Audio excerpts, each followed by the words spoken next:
नमस्कार दोस्तों, इंजीनियर भारत में आपका एक बार फिर से स्वागत है। और आज हम बात करने वाले हैं ट्रांसफार्मर की रेटिंग की। आपने अक्सर देखा होगा कि ट्रांसफार्मर की जो रेटिंग है वो आपको केवीए में देखने को मिलती है।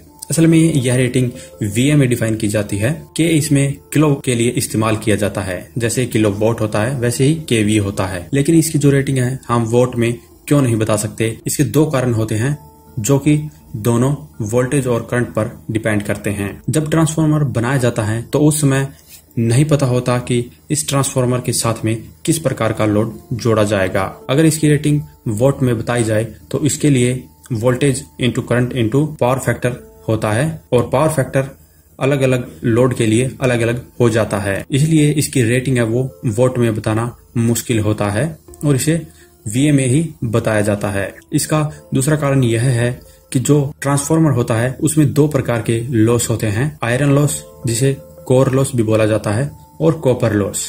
कॉपर लॉस ट्रांसफार्मर की वाइंडिंग में होता है और यह टोटली करंट पर डिपेंड करता है। इसीलिए ट्रांसफार्मर में जो करंट का लॉस होता है तो वो हमें पता होता है और इसी प्रकार जो आयरन लॉस होता है वो ट्रांसफार्मर की कोर में होता है जो कि टोटली वोल्टेज पर डिपेंड करता है। तो इसी प्रकार जो ट्रांसफार्मर में होने वाला लॉस है वो वोल्टेज और करंट में ही होता है।